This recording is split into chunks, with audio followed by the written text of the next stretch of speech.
Hello friends, क्या हाल है आप सबके। वेलकम टू ज्ञानशाला। ज्ञानशाला में आप सबका हम स्वागत करते हैं। तो आज मैं आपके लिए एक नया टॉपिक लेके आया हूँ जिसका नाम है केमिकल बॉन्ड। तो आज पूरे वीडियो में अपन केमिकल बॉन्ड के बारे में बात करेंगे कि केमिकल बॉन्ड बनते कैसे हैं, होते कैसे फॉर्म होते हैं और इनके बीच की पिक्चर क्या होती है कि हमें क्यों इनको स्टडी करना है। तो पूरी केमिस्ट्री में ये काफी निहायत ही इंपॉर्टेंट रोल प्ले करते हैं अपना, क्योंकि आप जब भी रिएक्शंस के बारे में बात करेंगे तो वहां पे बात होगी कि बॉन्ड ब्रेक हो रहे हैं, नए बॉन्ड फॉर्म हो रहे हैं, अलग अलग कंपाउंड्स कैसे बन रहे हैं। तो ये जो सारी कहानी जो है वो सारी इन बॉन्ड्स के रिलेटेड होती है। ठीक है, तो चलो पहले अपन समझते हैं कि व्हाट इज केमिकल बॉन्ड। तो भाई साहब, केमिकल बॉन्ड का मतलब है कि जैसे कि अपन यहाँ बात करें तो एक एग्जाम्पल आपके सामने हमने एक हेक्सेन को ले रखा है। ठीक है, अगर आप बात करें हेक्सेन की तो मैं यहाँ पे लाल रंग से दिखा रहा हूँ कि हेक्सेन जो है ये, इसमें ये कार्बन है। ठीक है, ये सारे जो लगे हैं भाई साहब वो क्या लगे हैं, ये कार्बन है। और इसको चारों तरफ से हाइड्रोजन ने घेर रखा है। ठीक है, किसने घेर रखा है दोस्तों, हाइड्रोजन ने। तो ये जो है ग्रीन कलर से वो है हाइड्रोजन सारे। ठीक है, ये आजू बाजू ऊपर नीचे दाएं बाएं सब जगह इसके चारों तरफ कार्बन को इन्होंने घेर रखा है। और इस तरीके से इस फॉर्म को या इस कंपाउंड को हम बोलते हैं हेक्सेन। ठीक है, ये अपनी हाइड्रोकार्बन वाली फैमिली का, एल्केन फैमिली का मेंबर है। ठीक है, तो अभी हम बात कर रहे हैं कि केमिकल बॉन्ड होते क्या हैं। ठीक है, व्हाट इज केमिकल बॉन्ड। तो भाई साहब, जब ये कार्बन हाइड्रोजन कहीं दूर घूम रहे होंगे इस हेक्सेन के ना, कहीं भी अलग अलग स्पेस में कहीं ना कहीं घूम रहे होंगे, फिर क्या होगा कि ये 6 कार्बन जो होंगे इन्होंने आपस में डिस्कशन करा होगा कि भाई साहब हमें एक नया कंपाउंड बनाना है, हेक्सेन नाम है, उसकी तरह बनना है या हेक्सेन बनना है। तो मतलब स्टेबिलिटी का सारा खेल हो रहा है यहाँ पे। ये भी ये यहाँ वहां घूम रहे थे, जिंदगी में कुछ इनकी इच्छाएं नहीं थी, पता नहीं क्या चल रहा था, यहाँ वहां टहल रहे थे। फिर सडनली 6 कार्बनों ने सोचा कि कुछ नया तो करें, अपनी एग्जिस्टेंस तो लाएं ताकि लोग हमें पढ़ें। तो इन 6 कार्बन ने अपने आप को अरेंज करा। उसके बाद ये जो भी हाइड्रोजन्स थे उन सारे हाइड्रोजन को उन्होंने गैदर किया, उनको मनाया, उनसे बात करी। हाइड्रोजन नहायत ही गरीब आदमी होता है पूरी अपनी पीरियोडिक टेबल में। ठीक है, इसका हमेशा कटेगा इस हाइड्रोजन का। आप जब भी रिएक्शन के बारे में बात करेंगे तो वहां पे आपको हाइड्रोजन का कटता हुआ दिखाई देगा दोस्तों। ठीक है, आगे बात करेंगे। अभी इसका हाइड्रोजन की इनको जरूरत है क्योंकि हेक्सेन बनाना है। तो इन 6 कार्बन ने अपने आप को जिगजैग फॉर्म में अरेंज कर लिया दोस्तों इस तरीके से। फिर ये हाइड्रोजन को लेके आए। अब हाइड्रोजन जो थे वो चारों जगह से इन्होंने घेर लिया और फिर हुई बॉन्ड की फॉर्मेशन। तो जब दोस्तों बॉन्ड की फॉर्मेशन होती है तो ये अपने आप नहीं हो जाती कि भाई साहब हमने बोला कि कार्बन हाइड्रोजन को लेके खड़ा कर दिया और वो बॉन्ड की एक सीमित डिस्टेंस पे इनको आना पड़ेगा। मतलब इनके बीच में कुछ ना कुछ अट्रैक्शन होना चाहिए। अगर हाइड्रोजन और कार्बन के बीच में या कार्बन कार्बन के बीच में अगर अट्रैक्शन नहीं होगा तो बॉन्ड की फॉर्मेशन नहीं हो पाएगी। ठीक है, तो यहाँ पे मैं रेड कलर से मार्क कर देता हूँ, पहले ग्रीन कलर से अपन मार्क कर लेते हैं कि यहाँ पे जो बॉन्ड बना है ये हाइड्रोजन और कार्बन के बीच में बना है दोस्तों इस तरीके से। ठीक है, ये आप लोगों को दिख रहा है क्या, क्या आपकी आंखें इस बॉन्ड बनते हुए प्रोसेस को देख पा रही हैं। अगर देख पा रही हैं तो प्लीज कमेंट सेक्शन में जरूर हाँ लिख के भेजें। क्या लिख के भेजें, हाँ। तो इस तरीके से ये कार्बन हाइड्रोजन का बॉन्ड फॉर्म हो जाएगा दोस्तों। क्लियर है बात। अब जरा आंख मारते हैं अपन कार्बन कार्बन के ऊपर। तो जरा कार्बन कार्बन के बॉन्ड को बात करें तो रेड कलर से इसको मैं मेंशन कर रहा हूं। ठीक है, तो ये रहा कार्बन कार्बन का बॉन्ड। क्लियर। इस तरीके से इनके बीच में बॉन्ड बना। अब ये बॉन्ड बना कैसे, मैंने पहले बताया था अभी आपको कि कार्बन कार्बन के बीच में भी एक अट्रैक्शन, फोर्स ऑफ अट्रैक्शन होना चाहिए। तो वो अट्रैक्शन की वजह से ये आपस में बाइंड हो जाएंगे और एक हेक्सेन के फॉर्म में आपको कंपाउंड मिलेगा। ठीक है, जब ये इस तरीके से अरेंज हो जाएंगे तो इस तरीके से आपको एक हेक्सेन के फॉर्म में कंपाउंड देखने को मिलेगा। तो इसका मतलब है कि डेफिनेशन जो है, एक बेसिक डेफिनेशन की अगर हम बात करें अंग्रेजी में, तो केमिकल बॉन्ड्स जो हैं वो क्या है, chemical bonds are force that holds atom together to make a compounds or a molecule। या तो कंपाउंड बना लो उससे या फिर मॉलिक्यूल बना लो। तो इस तरीके से बॉन्ड्स आपस में एक दूसरे को जुड़ते हैं और एक कंपाउंड या फिर मॉलिक्यूल की फॉर्मेशन होती है। अब होता क्या है कि जब बॉन्ड की फॉर्मेशन हो रही होती है तो उस दौरान कहीं ना कहीं या तो कंप्लीट ट्रांसफर ऑफ इलेक्ट्रॉन हो रहा होता है या म्यूचुअल शेयरिंग ऑफ इलेक्ट्रॉन्स हो रहे होते हैं। तो उस वजह से क्या होता है कि अलग अलग तरीके के बॉन्ड बनते हैं, मतलब अलग अलग स्टेबिलिटी अचीव कर पाते हैं जो हमारे मॉलिक्यूल्स या कंपाउंड्स होते हैं वो। ठीक है, तो इस वजह से हमने क्या किया, डिफरेंट टाइप्स के बॉन्ड्स को डिफरेंशिएट कर दिया कि कम जो हमारे केमिकल बॉन्ड्स हैं वो अलग अलग तरीके से होते हैं। कुछ केमिकल बॉन्ड कोवलेंट बॉन्ड हो गया, आयनिक बॉन्ड हो गया, पोलर कोवलेंट बॉन्ड ही पढ़ोगे आप आगे जाकर के, कोऑर्डिनेट बॉन्ड्स होते हैं, हाइड्रोजन बॉन्ड्स होता है। तो इस तरीके की डिफरेंट डिफरेंट टाइप्स की इनकी बॉन्डिंग होती है, मतलब स्ट्रेंथ होती है बॉन्ड्स की, उसके बिहाफ पे हमने इनको डिफरेंशिएट कर रखा है। अभी हमें वो वाली बात बाद में करेंगे, पहले हम ये देखेंगे केमिकल बॉन्ड अब फॉर्म क्यों हो रहे हैं। ये तो समझ में आ गया, फोर्स ऑफ अट्रैक्शन है, इसकी वजह से बॉन्ड फॉर्म हो जाता है। अब हम कुछ एग्जांपल से इनको समझने की कोशिश करते हैं। तो नेक्स्ट स्लाइड पे अगर आप देखें तो यहाँ पे केमिकल बॉन्ड्स के बारे में हम बात कर रहे हैं कि मैंने बोला कि जो भी दो एटम हैं उनके बीच में अट्रैक्शन फोर्स ही जनरेट क्यों हो पा रहा है, क्यों वो जनरेट कर रहे हैं, भैया नहीं कर रहे हैं, दोनों बंदे आए हैं, मिले हैं बगल में, कोई कोई जगह ऐसा भी होता है कि आप सामने वाले बंदे को अप्रोच कर रहे होते हैं बट वो कोई रिस्पॉन्स नहीं दे रहा होता है आपको, तो वहां पे कोई अट्रैक्शन नहीं हो पाया। बट कहीं आप ऐसी जगह भी होते हैं, वहां आपने बंदे को अप्रोच किया है, कोई हिंट दी तो उस बंदे ने समझी और आपके बीच में एक अट्रैक्शन क्रिएट होने लगा। ठीक है, तो कहीं ना कहीं आप क्या रिजेक्ट भी हो जाते हो। तो मतलब ओवरऑल बात हो रही है कि स्टेबिलिटी की, कि भैया दोनों की म्यूचुअल अंडरस्टैंडिंग होगी कि हाँ भाई हमको ये स्टेबिलिटी अचीव करनी है, तो फिर वो आपस में फोर्स ऑफ अट्रैक्शन क्रिएट करेंगे और देन बॉन्ड की फॉर्मेशन करेंगे। जैसे यहां अगर हम बात करें इस स्लाइड में, ए के पास एक एक्स इलेक्ट्रॉन है और एक बी के पास एक डब्बे के फॉर्म में मैंने रिप्रेजेंट किया हुआ है, ताकि दोनों जो है वो अलग अलग तरीके से मेंशन हो कि भैया ए के इलेक्ट्रॉन कौन से हैं और बी के इलेक्ट्रॉन कौन से हैं। तो इसका मतलब है कि ए के पास एक्स इलेक्ट्रॉन है और बी के पास एक डब्बे के फॉर्म में एक इलेक्ट्रॉन है। ठीक है, अब हुआ क्या कि ये दोनों पास में है, जैसे पास में आए तो इन दोनों के बीच में एक mutual force of attraction generate हुआ और इन्होंने डिसाइड करा कि हम क्या करते हैं, अपने बॉन्ड्स इलेक्ट्रॉन्स जो हमारे पास बैलेंस इलेक्ट्रॉन्स पड़े हुए हैं उनको शेयर कर लेते हैं। तो ए ने अपने इलेक्ट्रॉन शेयर किए, बी ने अपने इलेक्ट्रॉन शेयर किए और इस तरीके से एक शेयर्ड इलेक्ट्रॉन पेयर जनरेट हो गया, जिसमें कि एक्स और एक डब्बा दोनों का एक एक इलेक्ट्रॉन जो है शेयर्ड फॉर्म में पड़ा हुआ है। ठीक है, इन्होंने आपस में शेयरिंग करके एक बॉन्ड की फॉर्मेशन कर ली। अब ये जो शेयर्ड इलेक्ट्रॉन पेयर है वो यहाँ पे आकर के अरेंज हो जाएगा इस फॉर्म में। ठीक है, ये देखिए एक इलेक्ट्रॉन ये आ गया ए का और ये एक इलेक्ट्रॉन आ गया बी का, और ये जो शेयर्ड पेयर इलेक्ट्रॉन है ये फॉर्म कर रहा है एक फोर्स ऑफ अट्रैक्शन, जिसको हम क्या बोल रहे हैं, कोवलेंट बॉन्ड। और यहाँ पे ये बॉन्ड फॉर्मेशन हो गया। क्लियर है, तो ये यहाँ पे बॉन्ड फॉर्म। ओके, आगे बढ़े अगर हम, तो यहाँ देखें तो सेम एग्जाम्पल अगर हम देखें यहाँ पे, तो इधर आप देखें तो हाइड्रोजन के पास एक इलेक्ट्रॉन पड़ा हुआ है आउटर मोस्ट ऑर्बिट में, वन इलेक्ट्रॉन। सेम है, हाइड्रोजन भी एक बेचारा निहायती गरीब आदमी है, इसके पास एक इसकी वैलेंस इलेक्ट्रॉन में वैलेंस शेल में एक इलेक्ट्रॉन पड़ा हुआ है, वन एक इलेक्ट्रॉन लेके टल रहा है। दूसरे हाइड्रोजन के पास भी सेम कहानी है और ये भी एक इलेक्ट्रॉन लेके टल रहा है। अब ये स्टेबल नहीं है अभी इस फॉर्म में। ठीक है, बट जब दोनों मिले पार्क में एक दूसरे से बातचीत वगैरह हुई तो उन्होंने डिसाइड करा कि तू एक इलेक्ट्रॉन मेरे को दे, मैं एक इलेक्ट्रॉन तुझे देता हूं, और हम दोनों दो इलेक्ट्रॉन्स को लेकर के एक बॉन्ड की फॉर्मेशन कर लेते हैं और एक हाइड्रोजन मॉलिक्यूल की फॉर्मेशन हो जाएगी और वो हमारे लिए बहुत ज्यादा स्टेबल फॉर्म रहेगा। तो ये दोनों हाइड्रोजन आपस में राजी हो गए और उन्होंने क्या किया, अपने अपने एक एक इलेक्ट्रॉन को शेयर आउट किया और ये इनके शेयर्ड पेयर इलेक्ट्रॉन यहाँ पे आ गए। ठीक है, ये दो इलेक्ट्रॉन पड़े हुए हैं और इस वजह से इन्होंने एक हाइड्रोजन मॉलिक्यूल फॉर्मेशन बना लिया। ठीक है, तो इस तरीके से ये एक H2 मॉलिक्यूल तैयार हो गया दोस्तों। क्लियर है बात। अगर हम और एग्जांपल देखें तो अब हमें ये समझ में आ गया कि केमिकल बॉन्ड फॉर्म क्यों हो रहा है। मतलब इनके बीच में कहीं ना कहीं एक फोर्स ऑफ अट्रैक्शन है जिसकी वजह से इनको बॉन्ड फॉर्मेशन कर रहे हैं। दूसरी चीज कि इनको अपनी स्टेबिलिटी बढ़ानी है, मतलब जिस स्टेट में ये अभी है वहां पे वो स्टेबल नहीं है, वो अपनी ज्यादा वाली स्टेट में जो आने वाली बॉन्डेड स्टेट जो होगी वहां पे ऑक्टेट कंप्लीट होने की वजह से, या किसी केस में आप बात करोगे डुप्लेट कंप्लीट होने की वजह से इनकी स्टेबिलिटी बढ़ रही है दोस्तों। ठीक है, तो यहाँ पे अगर आप बात करें तो यहाँ अगर आप यहाँ देखें तो CH4 है हमारे आंखों के सामने, क्या है दोस्तों, एक CH4। ठीक है, अब अगर बात करें CH4 की, तो एक कार्बन है अपनी आउटर मोस्ट ऑर्बिट में 4 इलेक्ट्रॉन लेके टहल रहा है। ये देखो 4 इलेक्ट्रॉन है इसके पास, इस तरीके से मैं बना के यहाँ दिखा देता हूँ, एक इलेक्ट्रॉन, दूसरा, ये तीसरा और ये चौथा इलेक्ट्रॉन। ठीक है, इसको अपनी ऑक्टेट कंप्लीट करनी है, मतलब अपनी स्टेबिलिटी को बढ़ाना है, तो ये क्या करेगा, 4 इलेक्ट्रॉन्स की इसको जुगाड़ करनी पड़ेगी। कितने इलेक्ट्रॉन्स की, 4। अब इसके सामने 4 हाइड्रोजन बेचारे टेंशन में बैठे हुए थे बहुत ज्यादा, और क्योंकि इनके पास एक एक इलेक्ट्रॉन पड़ा हुआ था। ठीक है, तो ये तो या ये क्या करें, ट्वाइस ऑफ H2 बना के बैठे हैं, या फिर ये कार्बन के साथ जोड़ करके एक नए मॉलिक्यूल की फॉर्मेशन करें जो कि और ज्यादा स्टेबल हो।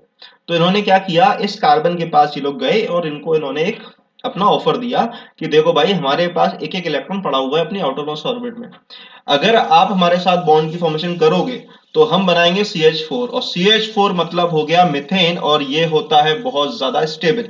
तो कार्बन को भी लगा कि यार ये भी मेरी फायदे की बात है। और इलेक्ट्रॉन इस केस में क्या है, इलेक्ट्रॉन कोई किसी को नहीं दे रहा है, सबके पास अपने अपने इलेक्ट्रॉन है, बट वो क्या कर रहे हैं अपनी एक ऑर्बिटल में आपस में शेयर कर ले रहे हैं इलेक्ट्रॉन और एक नए कंपाउंड की फॉर्मेशन कर रहे हैं। तो यहाँ पे किसी का लॉस नहीं हो रहा बल्कि फायदा हो रहा है, ना ही कोई इलेक्ट्रॉन डोनेट करना पड़ रहा है, ना ही किसी से इलेक्ट्रॉन लेना पड़ रहा है, जितना जिसके पास है उसी में ही काम चल रहा है। ठीक है, तो ये क्या हुआ, एक एक हाइड्रोजन यहाँ पे आ गए अपना एक एक इलेक्ट्रॉन लेकर के। ठीक है, अब ये क्या बनाएंगे दोस्तों, क्या बनाएंगे, ये बनाएंगे बॉन्ड। और वो बॉन्ड फॉर्मेशन क्या होगी, इस तरीके से होगी। ये देखिए, ये हाइड्रोजन के पास 2 इलेक्ट्रॉन यहाँ आ गए, इस हाइड्रोजन के पास भी 2। अब देखना, मैंने बोला था ऑक्टेट वाली बात करी थी, बट यहाँ पे हाइड्रोजन का क्या कंप्लीट हो रहा है दोस्तों, यहाँ पे हाइड्रोजन के पास सिर्फ 2 इलेक्ट्रॉन आ रहे हैं, मतलब डुप्लेट रूल है, मतलब डुप्लेट, इसका ऑक्टेट नहीं होता है, इसका डुप्लेट होता है। और ये अपना डुप्लेट चारों हाइड्रोजन ने कंप्लीट कर लिया। सबके पास देखो, चारों हाइड्रोजन के पास 2 इलेक्ट्रॉन आ गए कि नहीं आ गए, आ गए कि नहीं आ गए, मुंह से बोलो, क्या आपकी आंखें देख पा रही हैं। अब बात करते हैं कार्बन की। अब कार्बन के पास 4 इलेक्ट्रॉन तो इसके खुद के थे। अब 4 इलेक्ट्रॉन की बात हुई थी इन चारों हाइड्रोजन से, तो ये क्या करेगा, अब इस चारों हाइड्रोजन से एक एक इलेक्ट्रॉन जो इसने शेयर किया था वो इलेक्ट्रॉन ले लेगा। ये देखो, इस तरीके से ये चारों इलेक्ट्रॉन अब जो हैं वो हाइड्रोजन के यहाँ आ गए हैं। क्लियर है बात, 2-2 इलेक्ट्रॉन है हर जगह। ठीक, अब हुआ क्या कि यहां से इस तरीके से ये बॉन्ड की फॉर्मेशन हो गई और ये देखिए इस तरीके से कार्बन, फिर ये एक हाइड्रोजन, यहाँ पे एक हाइड्रोजन, मतलब आजू बाजू चारों तरफ ऊपर नीचे हाइड्रोजन ही हाइड्रोजन दिखेंगे अब इस कार्बन को। ठीक है, क्योंकि भैया बात हुई थी CH4 बनाना था। अब इस दो एक बॉन्ड में कितने इलेक्ट्रॉन, 2 इलेक्ट्रॉन, यहाँ भी एक इलेक्ट्रॉन, यहाँ एक इलेक्ट्रॉन, इधर भी एक इलेक्ट्रॉन, यहाँ भी इलेक्ट्रॉन, हर जगह इलेक्ट्रॉन इलेक्ट्रॉन दिखेंगे आपको। अभी आप जब रात में सोएंगे तो सपने में भी आपके चारों तरफ इलेक्ट्रॉन घूमते हुए दिखाई देंगे आपको, आप भी नए बॉन्ड्स की फॉर्मेशन कर रहे होंगे वहां पे। ज्यादा देर इस कमरे को देखेंगे तो आपको केमिकल बॉन्डिंग ही याद हो जाएगा।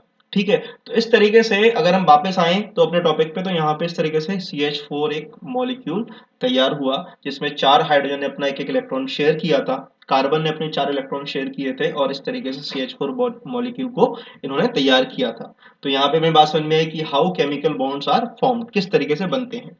नेक्स्ट एग्जाम्पल हमारे सामने आया है, इसमें है Na और Cl के बीच की बॉन्ड फॉर्मेशन की हम बात कर रहे हैं। तो अगर आप यहां देखें तो सोडियम के पास कितने इलेक्ट्रॉन्स हैं भाई, 11 इलेक्ट्रॉन। कितने इलेक्ट्रॉन है भाई, 11। और अगर हम बात करें यहाँ पे क्लोरीन की, तो क्लोरीन के पास कितने इलेक्ट्रॉन है, 17। ठीक है, अब अगर आप बात करें, मैंने शुरुआत में बोला था कि आउटर मोस्ट ऑर्बिट जो होती है, मतलब सबसे बाहर की जो ऑर्बिट होती है, उसमें जो इलेक्ट्रॉन्स होते हैं वही बॉन्ड फॉर्मेशन में पार्टिसिपेट करते हैं। अंदर वाले जो ऑर्बिटल्स के इलेक्ट्रॉन्स होते हैं वो पार्टिसिपेट नहीं करते हैं। ठीक है, अगर आप सोडियम को देखें तो यहाँ पे इसके पास जो कॉन्फ़िगरेशन है उसके वैलेंस इलेक्ट्रॉन में यहाँ पे 1 इलेक्ट्रॉन है सिर्फ। कितना इलेक्ट्रॉन है इसके पास, 1 इलेक्ट्रॉन। अगर आप क्लोरीन को ध्यान से देखें तो Cl के पास यहाँ पे 7 इलेक्ट्रॉन है मौजूद। ठीक, या तो Cl अपने सातों इलेक्ट्रॉन सोडियम को दे दे, या फिर सोडियम अपना एक इलेक्ट्रॉन क्लोरीन को दे दे। क्योंकि यहाँ पे अगर कंप्लीट ट्रांसफर ऑफ इलेक्ट्रॉन्स की हम बात कर ही नहीं पाएंगे, क्योंकि पॉसिबल नहीं है, वो चीज बहुत ज्यादा एनर्जी लगेगी।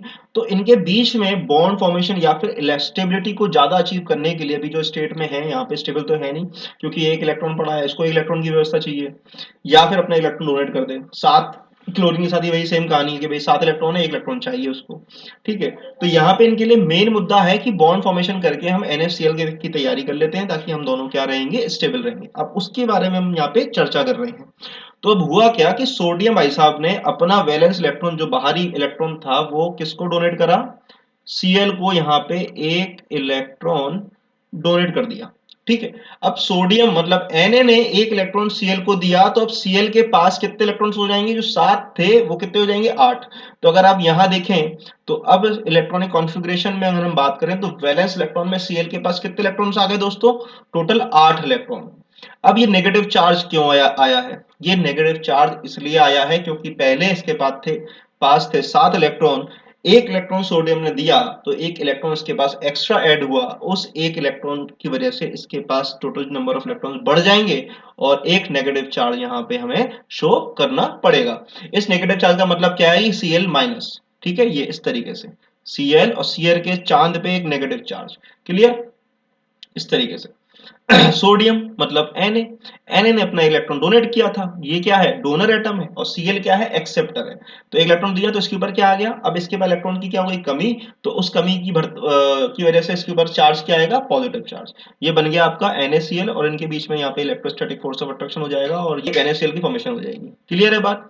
तो यहाँ तो क्या बोलते हैं हम लोग इसको, एनाइन, ठीक है, एक कैटाइन और एक एनाइन। ओके, तो हमको पता है कि पॉजिटिव चार्ज आ गया एक के ऊपर नेगेटिव चार्ज आ गया, दोनों पॉजिटिव नेगेटिव क्या हो गया। दुनिया का दस्तूर है कि opposite charge always attracts to each other, एक दूसरे को हमेशा अपोजिट चार्ज जो है अट्रैक्ट करते हैं। आप लोग की लाइफ में भी यही होता है ना, अपोजिट चार्ज अट्रैक्ट होते हैं ना भाई, नॉर्मल नॉर्मल में तो यही होता है।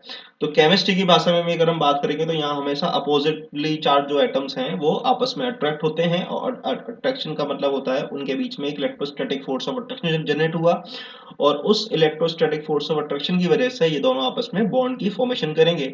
और इस तरीके के बॉन्ड को हम लोग क्या बोलते हैं, आयोनिक बॉन्ड। ये जो बॉन्ड बना है इसका नाम होता है आयोनिक बॉन्ड।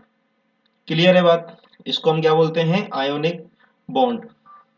आयन से बनने वाला बॉन्ड को बोलते हैं आयोनिक बॉन्ड। एक कैटाइन है और एक एनाइन है, ये क्या है, पॉजिटिव चार्ज वाला क्या होता है कैटाइन और नेगेटिव चार्ज वाला क्या होता है एनाइन। ठीक है, तो ऐसे बॉन्ड्स को जहां पे कंप्लीट ट्रांसफर ऑफ इलेक्ट्रॉन्स हो रहा है, एक बंदा डोनर है और एक एक्सेप्टर है, तो ऐसे बॉन्ड्स की फॉर्मेशन को हम क्या बोलते हैं, आयोनिक बॉन्ड। सोडियम क्या था यहाँ पे, डोनर, क्योंकि ये डोनर डोनेट कर रहा है इलेक्ट्रॉन, ये है डोनर। और Cl जो है वो क्या कर रहा था, एक्सेप्ट, तो ये एक्सेप्टर है, क्या है ये, एक्सेप्टर। ठीक, तो इस बॉन्ड्स की फॉर्मेशन को हम क्या बोलते हैं, आयोनिक बॉन्ड। क्लियर है बात। तो यही चीज हम जो समझाने की कोशिश कर रहे थे कि जो पहला हमारा एग्जाम्पल था ये आयोनिक का था, और ये जो हमारा एग्जाम्पल है ये, तो यहाँ पे स्लाइड में अगर हम देखें तो ये जो बॉन्ड बना है ये क्या बना है, कोवलेंट बॉन्ड। ये जो बॉन्ड बना है ये कौन सा बॉन्ड है भाई, कोवलेंट। मतलब जहां पे इलेक्ट्रॉन्स की शेयरिंग हो उस ऐसे बॉन्ड्स को हम क्या बोलते हैं, कोवलेंट। और जहां पे ट्रांसफर होता है उन बॉन्ड्स को हम क्या बोलते हैं, आयोनिक बॉन्ड यहाँ पे। ठीक है, तो ऐसे ही ओवरलैपिंग की यहाँ पे हमने यहाँ पे क्लासिफाइड किया हुआ है केमिकल बॉन्ड्स को। तो यहाँ पे तीन तरीके के मेनली जो केमिकल बॉन्ड्स हम लोग पढ़ेंगे वो है, पहला आयोनिक बॉन्ड, दूसरा कोवलेंट बॉन्ड, और थर्ड वन होता है कोऑर्डिनेट बॉन्ड। ठीक है, तीन तरीके के मेन होते हैं। एक हाइड्रोजन बॉन्ड भी होता है, वो वीक अट्रैक्शन फोर्स में आता है। ये जो तीन होते हैं ये कौन से होते हैं, स्ट्रॉन्ग होते हैं। कौन से होते हैं, ये स्ट्रॉन्ग बॉन्ड होते हैं। अगर कोई आपसे पूछे कि स्ट्रॉन्ग बॉन्ड कौन कौन से होते हैं केमिकल बॉन्ड्स में, तो आप बता सकते हो कि ionic bond, covalent bond, coordinate bond जो है वो है स्ट्रॉन्ग बॉन्ड। और हाइड्रोजन बॉन्डिंग हो गई, van der force of attraction हो गई, ये जो सारे आएंगे वो किस में आएंगे, वीक केमिकल बॉन्ड्स में आएंगे। ठीक है, तो यहां लिख लीजिए आप लोग, ये है स्ट्रॉन्ग बॉन्ड। ठीक है, मजबूती जिसमें ज्यादा होगी, बॉन्ड काफी स्ट्रॉन्ग बॉन्ड बनते हैं भाई साहब, इनके इलेक्ट्रॉन का ट्रांसफर हो रहा है, दे दिया आपने किसी को उधार तो आप तो जुड़े रहोगे ना, तब वो पैसे वापस नहीं करेगा आपसे आपके, तो वो बॉन्ड कितना स्ट्रॉन्गर हुआ। शेयरिंग करी है आपने, एक म्यूचुअल अंडरस्टैंडिंग है, उस लेवल की दोस्ती हुई है वहां पे कि म्यूचुअल अंडरस्टैंडिंग होकर के वहां पे शेयरिंग ऑफ इलेक्ट्रॉन्स की आप बात कर रहे हो, तो वहां भी बॉन्ड स्ट्रॉन्गर बनने वाला है। कोऑर्डिनेट बॉन्ड में एक बंदा अपने इलेक्ट्रॉन शेयर करता है, तुम्हारे पास नहीं है कोई दिक्कत नहीं है, बट तुम हमारे साथ काम करो, हम पैसा लगा रहे हैं। बिजनेस स्टार्टअप की बात कर रहे हैं, अगर आज के जमाने में हम बिजनेस पॉइंट ऑफ व्यू से बात करें तो कोवलेंट बॉन्ड वो है कि दोनों बंदों ने आपस में अपने 50-50% पैसे डाले। जैसे कि कार्बन ने एक इलेक्ट्रॉन दिया था, एक हाइड्रोजन ने अपना एक इलेक्ट्रॉन दिया और बॉन्ड की फॉर्मेशन करी। तो म्यूचुअल शेयरिंग ऑफ इलेक्ट्रॉन से बॉन्ड जो फॉर्म हुआ उसको बोलते हैं कोवलेंट। तो बिजनेस में भी यही बात हो गई कि दोनों ने अपना अपना पैसा लगाया, 50 रुपए इसने दिए, 50 रुपए इसने दिए, 100 रुपए का अपना बिजनेस स्टार्टअप करा। ठीक है, तो वो कोवलेंट बॉन्ड हो गया। कोऑर्डिनेट में क्या हुआ कि एक बंदे को तुम्हें चाहिए क्योंकि उसके पैसे नहीं है बट वो दिमाग का तेज है, तुम्हें पता है कि बिजनेस में इस पार्ट पे ये बंदा काम आएगा, तो तुमने उसको रख लिया कि भाई पैसे मत दे, बिजनेस का पार्टनरशिप में मेरे साथ काम कर। तो तुमने उसको अपने शेयर दे दिया। तो वहां पे क्या हुआ कि कोऑर्डिनेट बॉन्ड वो बॉन्ड हुआ कि एक बंदे ने अपना इलेक्ट्रॉन ट्रांसफर किया है, एक्सेप्ट नहीं हुआ, बट बॉन्ड फॉर्मेशन में जो शेयरिंग ऑफ इलेक्ट्रॉन हुई है उसमें शेयरिंग एक ही बंदे ने दे दी। ठीक है, बट वो दो इलेक्ट्रॉन दोनों के एक ही बंदे के दोनों इलेक्ट्रॉन है वो दोनों में शेयर हो रहे हैं। ठीक है, तो एक बंदे ने अपना हेल्प कर दी, तुम बस साथ में रखा है तुमने, तो उस तरीके के बॉन्ड को हम बोलते हैं कोऑर्डिनेट बॉन्ड। पढ़ेंगे डिटेल में इनको अभी आगे। तो आज के टॉपिक में हमने बात करी कि केमिकल बॉन्ड बनता, बॉन्ड फॉर्मेशन कैसे होती है और क्यों, किस वजह से हो रही है, रीजन क्या है। तो अगर आपको वीडियो अच्छा लगा हो तो please hit the like button and subscribe my channel. Thank you so much.